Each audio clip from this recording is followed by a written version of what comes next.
Boa noite para você que está aí no YouTube me assistindo. Eu estou aqui na sexta live que eu tenho feito aqui no meu canal sobre assuntos médicos pediátricos que eu acho que são relevantes para a sociedade. E é interessante como as pessoas têm participado a cada live e a cada momento que eu posto conteúdo. Então, se você não tem me acompanhado ainda, você pode olhar aí no YouTube, que você está assistindo agora, no meu canal. As outras lives estão salvas e gravadas e tem vários vídeos rápidos de conteúdo médico que você pode acompanhar aí. Hoje aqui na sexta live, eu resolvi falar sobre peito chiando, ou chiado no peito, que é um assunto muito comum aqui dos consultórios médicos, em que as mães, por perceberem barulhos externos da respiração da criança, entendem que isso pode estar relacionado ao pulmão. E não é assim. O mais comum é que esses barulhos sejam relacionados à garganta e ao nariz. Por que disso? Porque as doenças respiratórias que estão na garganta e no nariz, elas são muito mais comuns do que as doenças respiratórias no pulmão. Então aparece muito mais gripe, sinusite, resfriado e infecções de garganta do que aparece pneumonia, por exemplo. É muito mais comum que a criança tenha essas doenças no nariz e na garganta do que ela tenha essas doenças no pulmão. Por isso que esses barulhos originariamente são mais comuns da garganta e do nariz, certo? É também comum as mães perguntarem qual é o tipo de barulho que vem da garganta e do nariz e qual é o tipo de barulho que vem do pulmão.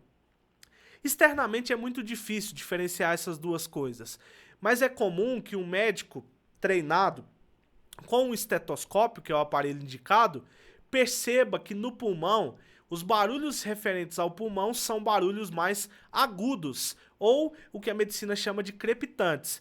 E os barulhos referentes à respiração mais alta, nariz e garganta, sejam barulhos mais grossos, mais graves, talvez de um aspecto mais relacionado ao ronco. E os barulhos agudos são mais relacionados ao miado de gato e ao apito. Então é muito comum a gente fazer essa diferenciação também no consultório. Outra coisa que é importante dizer é que, mesmo que eu diga aqui que o barulho tem mais a ver com uma doença relacionada à garganta e ao nariz, não é obrigatoriamente esses órgãos que vão estar afetados. Cada criança é particular e a gente não consegue, só por, digamos assim, questões teóricas, dizer que todas as crianças vão ter a mesma apresentação clínica e o mesmo lidar. Então, não é assim que a medicina trabalha. Cada criança deve ser avaliada exclusivamente e percebida aos sinais específicos de cada doença. Eu queria também fazer aqui com vocês, nessa live, a resposta de algumas perguntas. Então, eu separei aqui no meu Instagram algumas participações que pacientes tiveram de perguntas que eles têm e eu queria responder aqui com vocês. Queria começar pela primeira pergunta que eu recebi, que foi assim: sinusite e rinite, como tratar? Escolhi falar desse tema sobre o contexto alérgico dessas duas doenças. Então, tanto a sinusite como a rinite alérgica vão ser o foco aqui da minha resposta.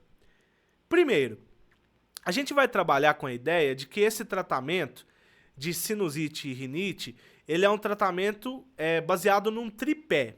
Então, a gente sempre vai tratar a parte ambiental, a parte de crises e a parte a longo prazo, ou a parte de manutenção da doença, para que não haja um tratamento, para que não haja repetições de crises. Na parte ambiental, o ideal seria tirar tudo que é potencial causador de alergia, na criança, do contato diário. Por exemplo, é importante retirar pelo de cachorro e pelo de gato. Se o cachorro ele solta muito pelo, se a criança tem contato, talvez seria interessante você repensar o contato a presença desse animal na sua casa, tá? Aí é uma questão sua. Você é que vai ter que sofrer aí com retirar o gato e o cachorro, não vou entrar nesse mérito, tá? Mas, se isso traz prejuízos para a criança, talvez seja algo que você tem que pensar. pelo de cachorro, pelo de gato, fumaça, seja de fogão a lenha, queimadas, churrasqueira ou até mesmo de cigarros, isso seria importante ser retirado do contato com a criança.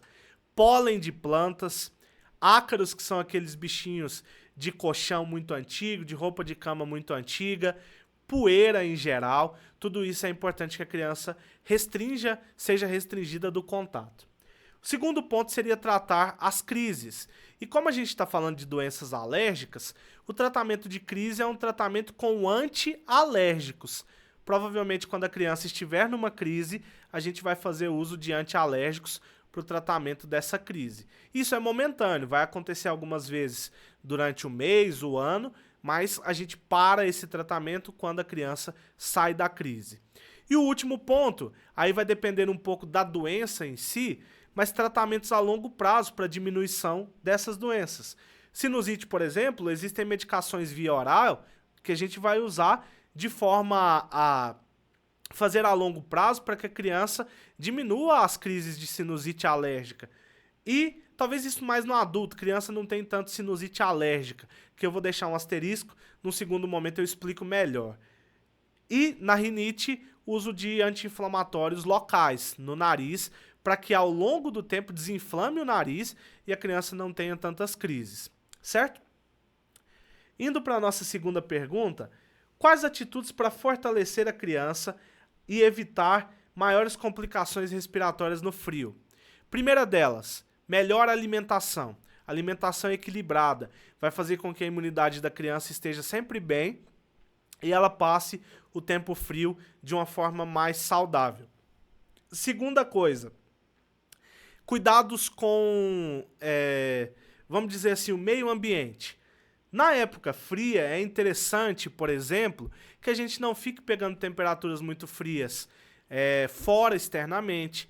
É interessante que a gente não tenha choques térmicos, porque isso provoca piores crises alérgicas, respiratórias. Então isso vai fazer com que a criança tenha mais crises. E um terceiro ponto que eu colocaria aqui seria a importância de medicações via oral para aumentar a imunidade e também de vacinação.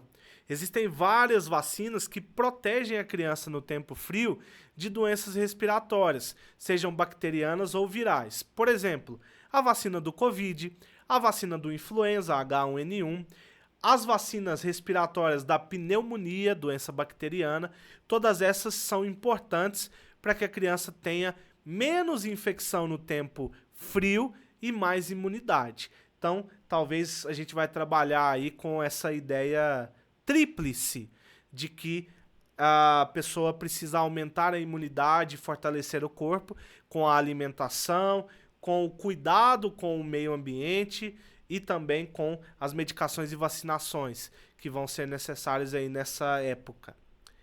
Por último, eu separei essa pergunta que é assim, como tratar a sinusite de crianças com menos de 1 ano? A gente já falou na primeira pergunta como tratar sinusite e rinite. Por que eu escolhi uma segunda pergunta que tem talvez os mesmos conceitos? Porque aqui tem um detalhe. Crianças menores de 1 ano não têm sinusite. É isso mesmo que você ouviu. Crianças menores de 1 ano não têm um potencial grande nos seios da face para que haja inflamação.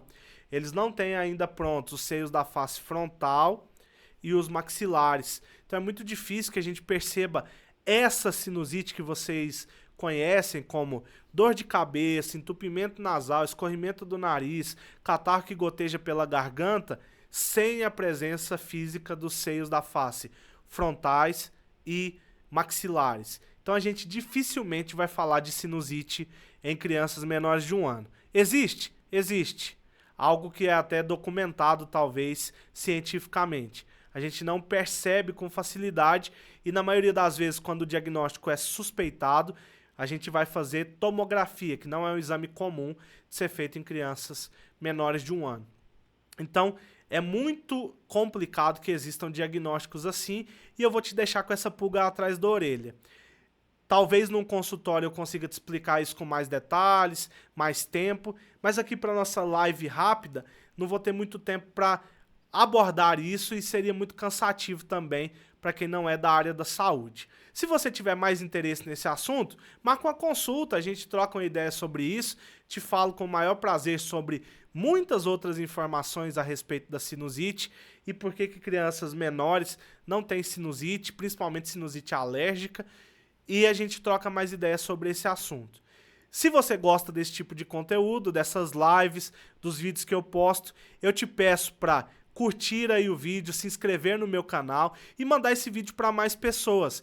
Isso ajuda a sempre informações relevantes sobre a saúde das crianças chegar para mais e mais pessoas. Então eu conto aí com o seu apoio e eu agradeço você que ficou até aqui. Um abraço para você, fica com Deus, viu? Até mais.